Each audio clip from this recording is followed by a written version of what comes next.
Hurry, you don't want to miss it. It's coming up quickly. Very soon, in fact. Power Talk, hosted by our very own Adrienne.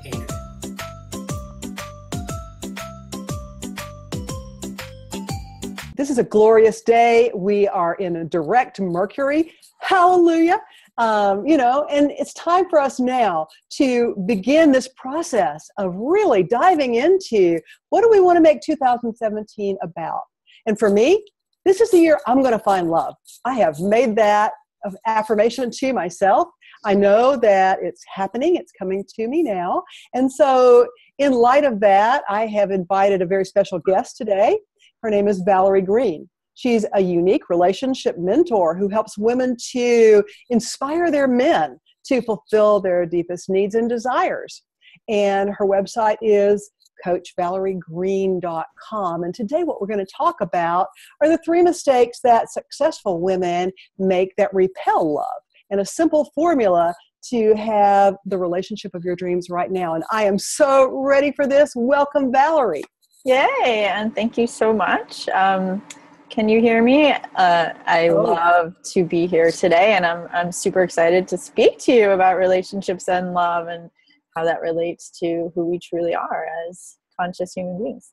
Absolutely. And I guess if there are just 3 mistakes that powerful women make, I know I've done all 3 of them because, in my 60 some odd years, I have yet to have that healthy, lasting, sustainable relationship that I've always desired.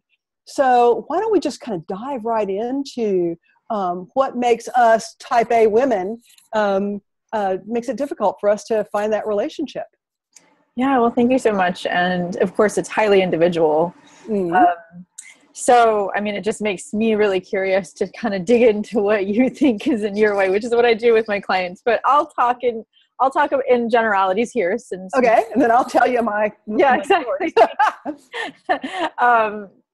So for our listeners here, the first mistake that I see successful women making is a really subtle shift in our energy where we are operating from our masculine rather than our feminine energy.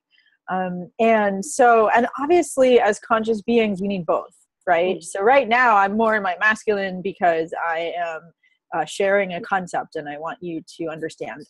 I have a goal, which is to have you understand what I'm talking about, right? So it's all of us have masculine energy within us. It's a certain energy and we need both. So masculine energy is the same energy that we take to be successful, right? It's doing, strategizing, thinking, analyzing, planning, and having a goal and kind of accomplishing that goal. And we all need that, right? Sure. And yet feminine energy is something that our society doesn't really teach us how to cultivate. And it is an energy of being receptive, being collaborative, being cooperative, being kind of allowing the present moment to be as it is, and just being authentic and vulnerable and sharing our more vulnerable feelings, not being attached to a result, and yet still expressing what we need and what we want in a collaborative way that's willing to work out a solution together. And it's sort of like a partner dance where, the leader's leading, the follower's following. And, it looks as if the leader is calling all the shots and the follower is just sort of surrendering, but that's not what's happening at all. It's actually the follower is fully being self-expressed. And because of the way I'm using she, but obviously it can be a woman leading and a man following, but I'll, for the sake of brevity, I'll use she. Is that she's expressing herself authentically and going into her full beauty and self-expression, and he is intuiting the next move based on how she's expressing herself. So they both share the power. So it is a dance. It's and this is, I guess, why I was never really any good at ballroom dancing, because I always had a hard time letting go enough to let the partner lead. Exactly. And thank you for sharing that, because it takes a level of vulnerability to recognize how we're not able to be vulnerable. Right. So that's kind of the first mistake that I see women making. Do you want me to just sort of go into them, or do you have more questions about Well, I think this being vulnerable thing, maybe this is why I had to have this accident in October to prepare me for the love that I knew that I wanted to bring into my life, now in 2017, but, whenever, was because I never have been very good at receiving. And boy, when you get laid up in a hospital and you got to have people taking care of you, you better figure out how to receive pretty darn quick. And so I did. And, it's pretty much thank you, and thank you. Yeah. And I love how you're able to look at it that way. Absolutely. So many people have this attitude of, why is this happening to me? And yet as a spiritual person, we all, quote unquote, know that things are happening to move us to our next level of evolution. Mm-hmm. And yet when it's actually happening, it's harder to realize that. It's harder to receive. Right. Exactly. So what's the second big mistake that we make? Yeah. And I mean, it's similar, but I really see this happen a lot where when we express our needs and desires, we do it in a way, even through our tone of voice, because it's all about our beliefs that are going on internally, where we are telling him what to do.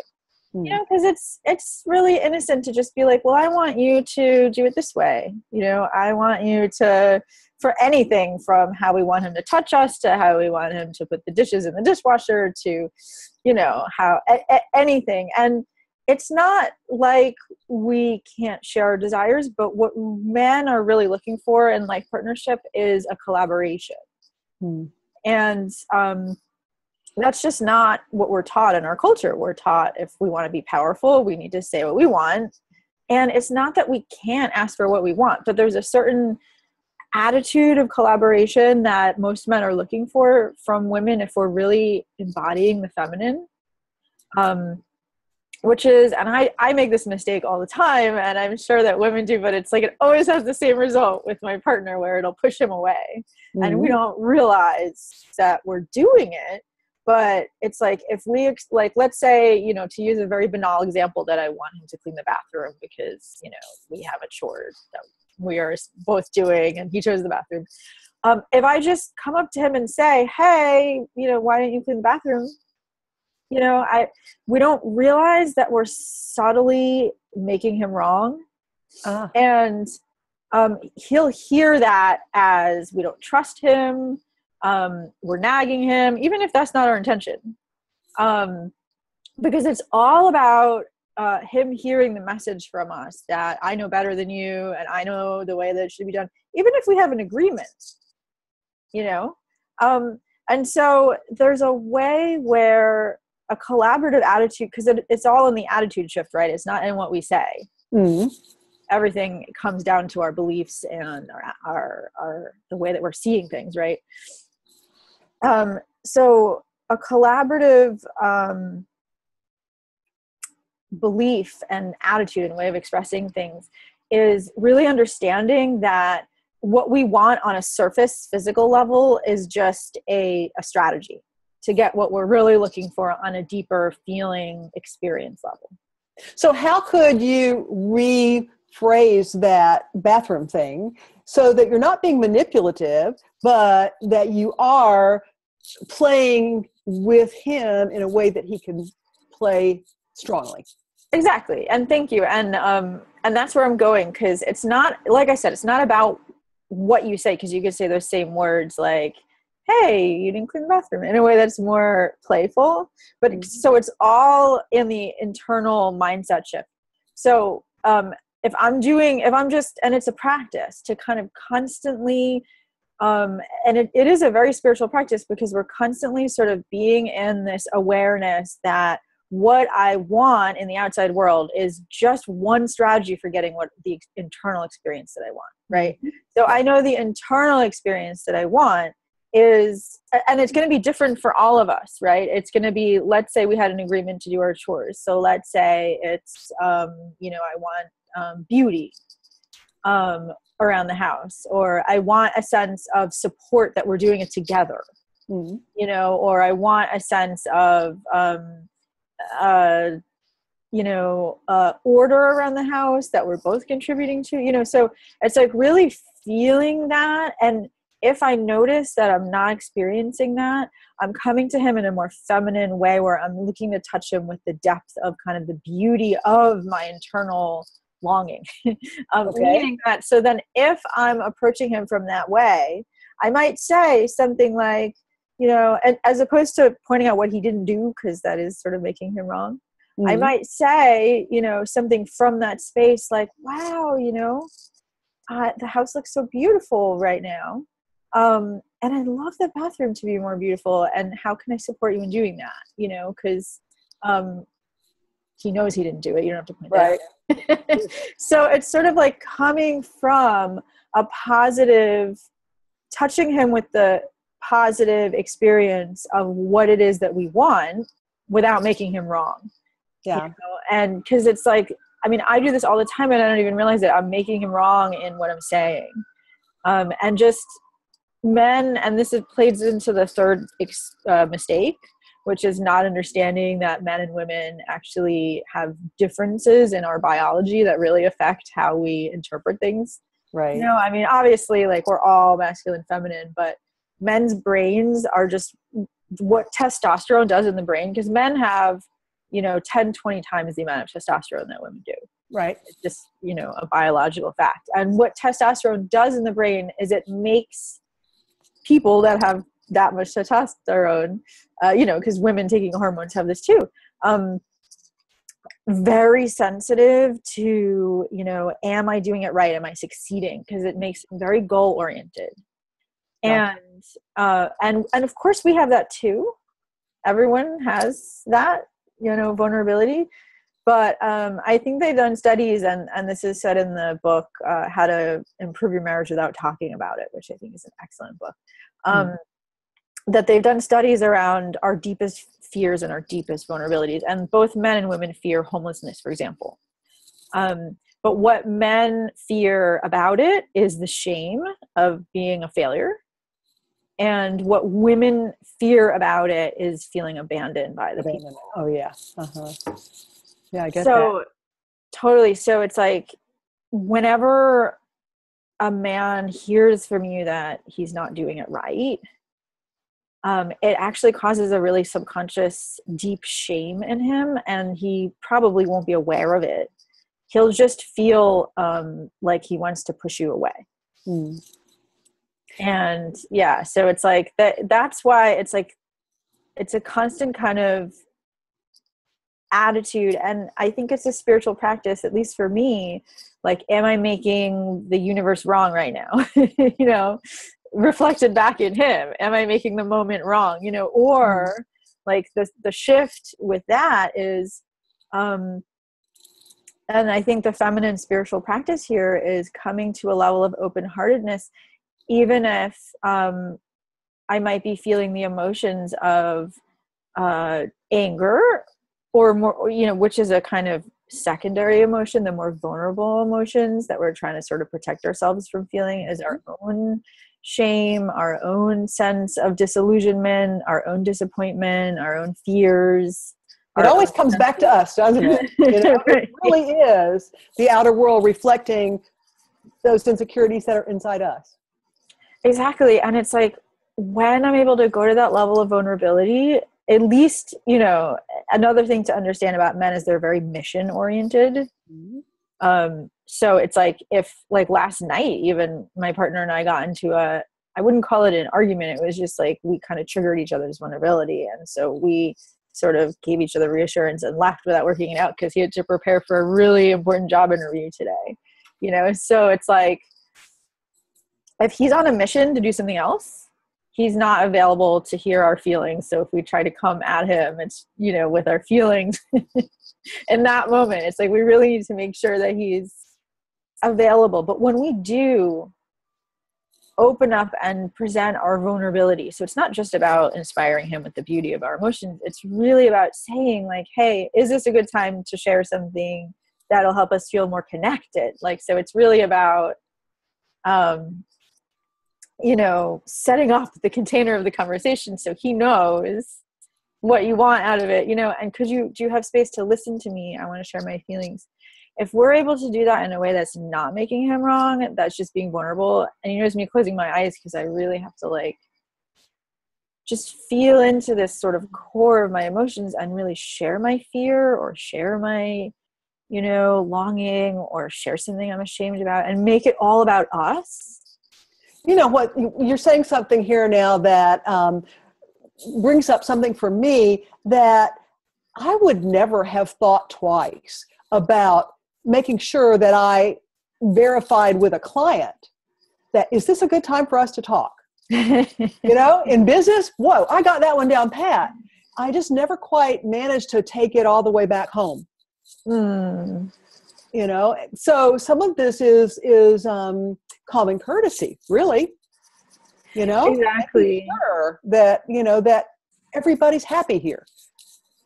Exactly. And I think like, I mean, what we all need more than most other things is a validation, you know? So it makes sense that you would have had that experience, because I think we all have a unconscious belief that, you know, with our partner, we're supposed to be able to be totally ourselves. Right. You know, so sometimes we forget that the other person, and this is just about good boundaries. Yeah. We can have that feeling of merging and unity, but also recognize the other person has their own needs in this moment and I have mine. And to sort of have this binocular vision as opposed to monocular. Right. Yeah. And this harkens me back many years ago into the mid 1980s in my second marriage. And it didn't last very long.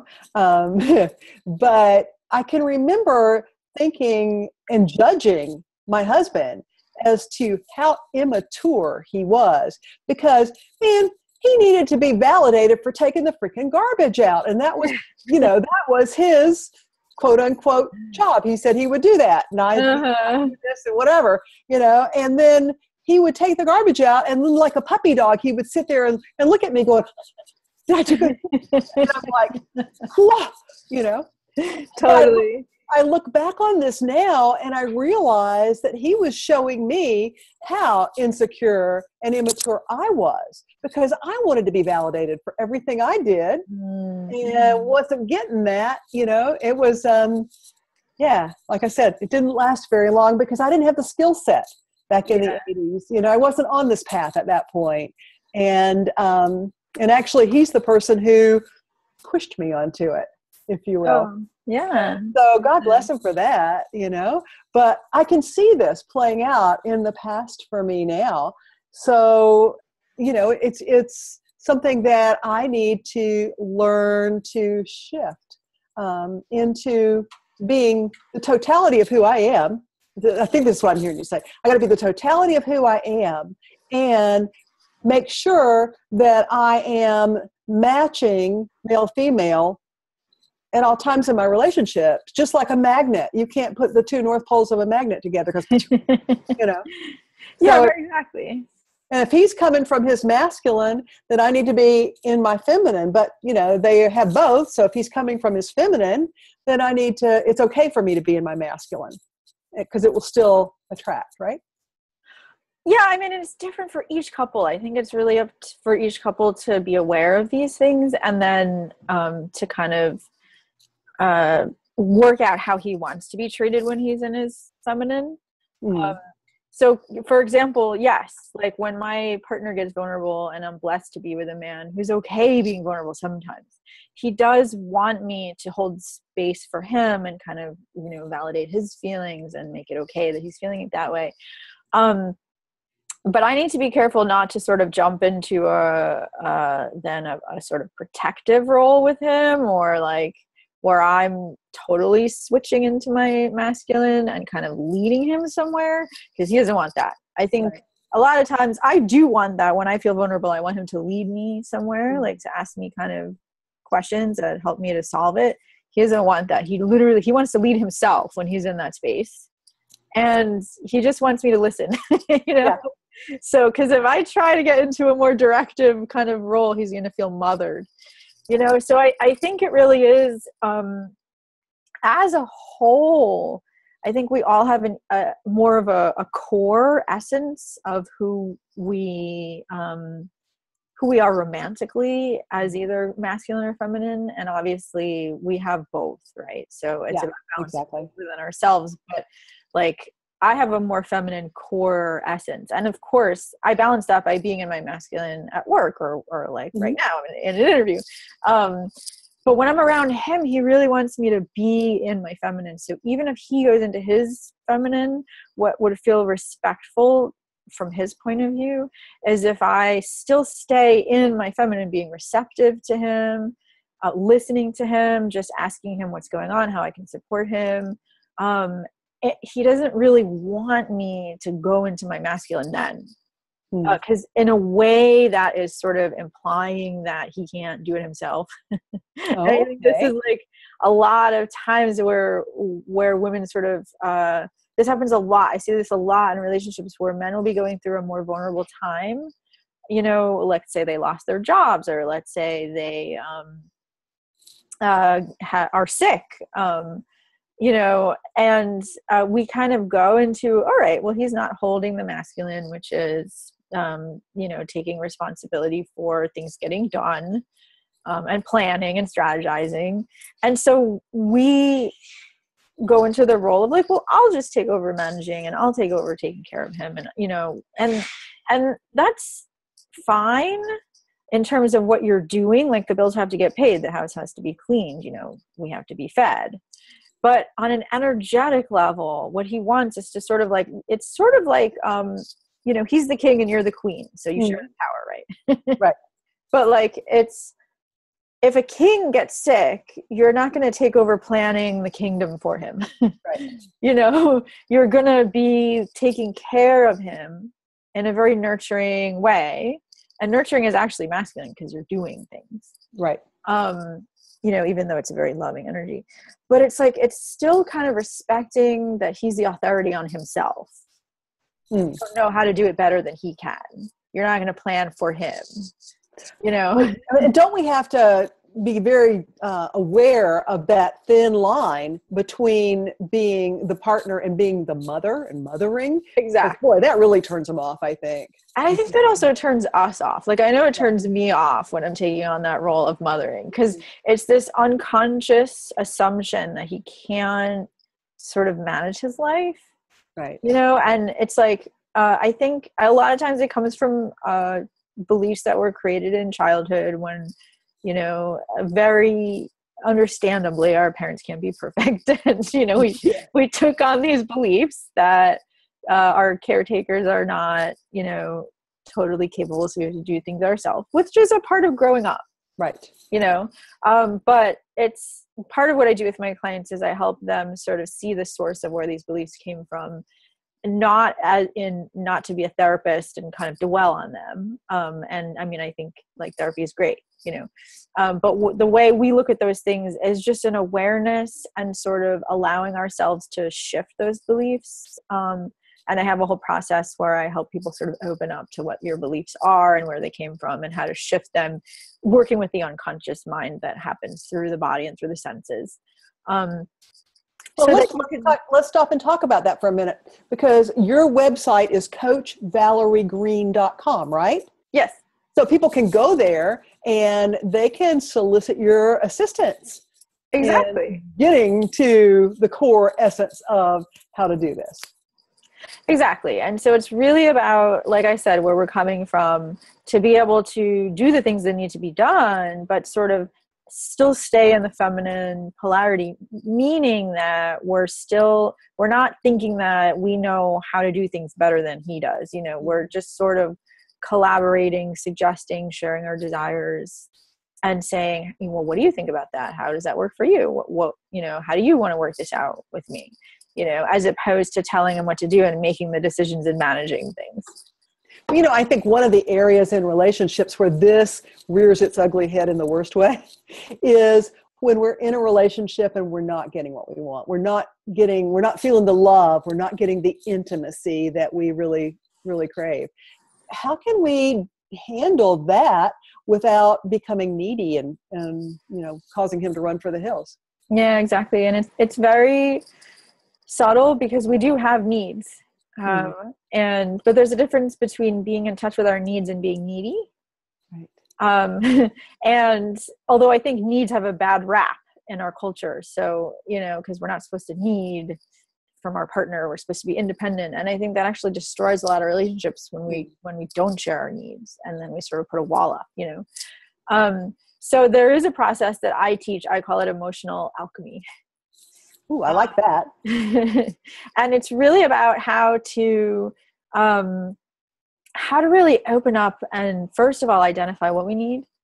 So if we're needing attention, if we're needing affection, if we're needing love, you know, however it is that we experience that, it's really about having a communication with the part of ourselves, the spiritual part of ourselves that is always experiencing love and is always experiencing attention and affection, and really kind of learning how to source that enough in ourselves. So that doesn't mean we don't need it from him, Right. you know, because there's the other spiritual kind of camp that I've seen where people are like, oh, I don't need love from anyone. I can give it all to myself and just be giving. And that's true in a way, but we do have these needs that come up in romantic relationships, you know. Well, that's like the law of attraction, isn't it? I mean, you know, you can't attract to yourself something you're not already holding inside. Well, yes, exactly. And I think that's a very profound principle. And so it's about talking to him from the place of fullness, of kind of inspiring him with how good you feel when the need is met. And then you can also share your vulnerability, like, I'm feeling scared that we won't do that. Like, how can we solve this together? Right. You know, or I'm feeling sort of, or just I'm feeling a longing for that or a yearning for that. So Even for example, I miss that, you know, exactly. simple way. Yeah. And because I think you really touched on it when you were talking about your, you know, your previous partner, like sort of needing appreciation for taking out the garbage. It's like, it is actually a very deep need that most men have, is appreciation and validation for what they do, even the little things along the way.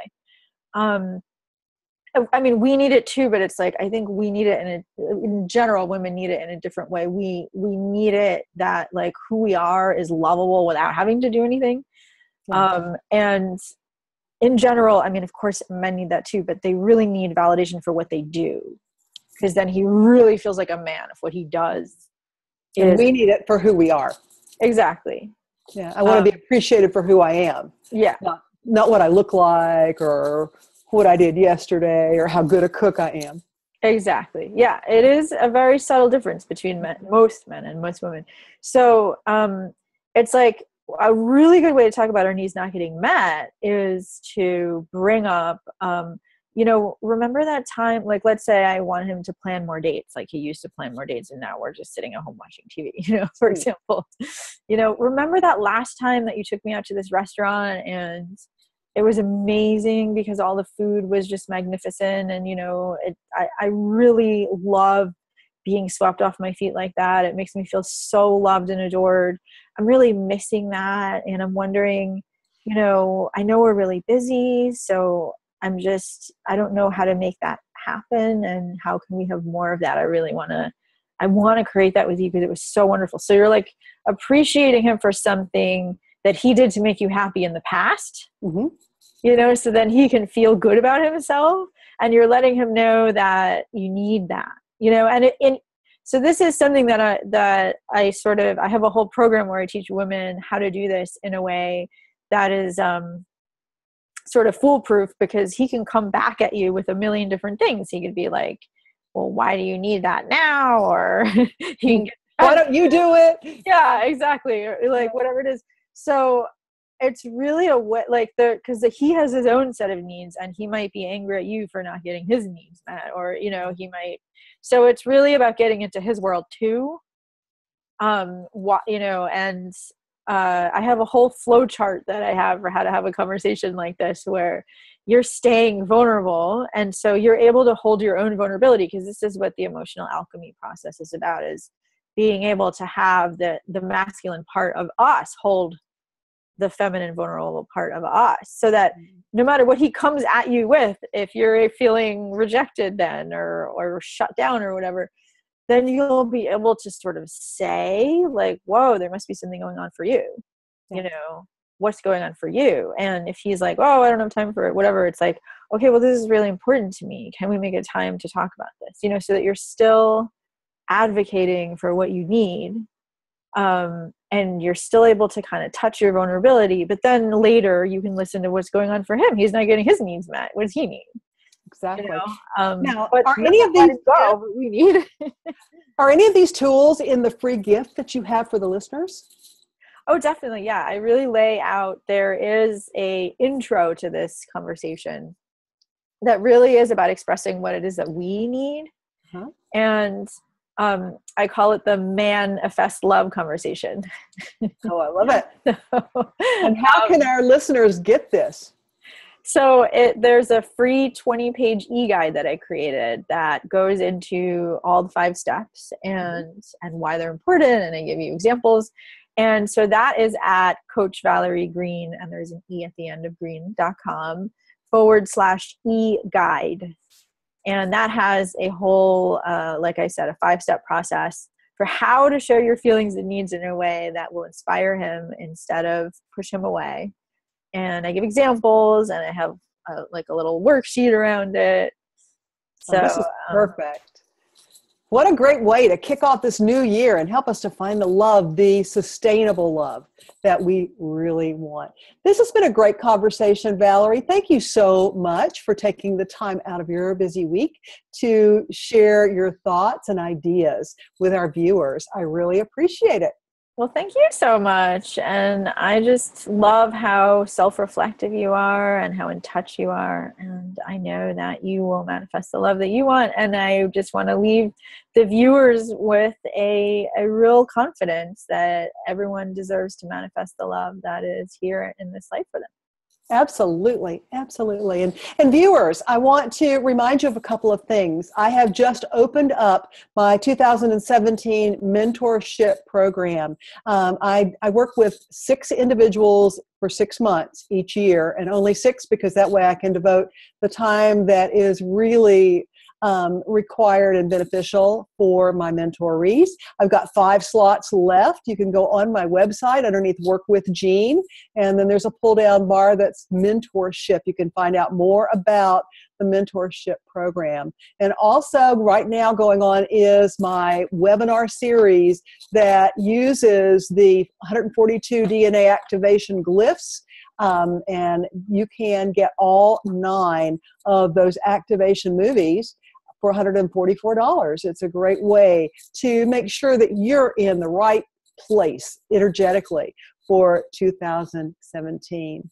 Next week, my guest is going to be an author by the name of Petra Nicoli. And we're going to talk about the patterns and the lessons that we tend to repeat over and over and over again in our lifetimes. So join me again next Monday and meet Petra and learn about patterns and lessons. And until next week, remember, people who take responsibility for their lives create the reality they desire. Ciao. You've been watching Power Talk with Gene Adrienne here on New Earth Television.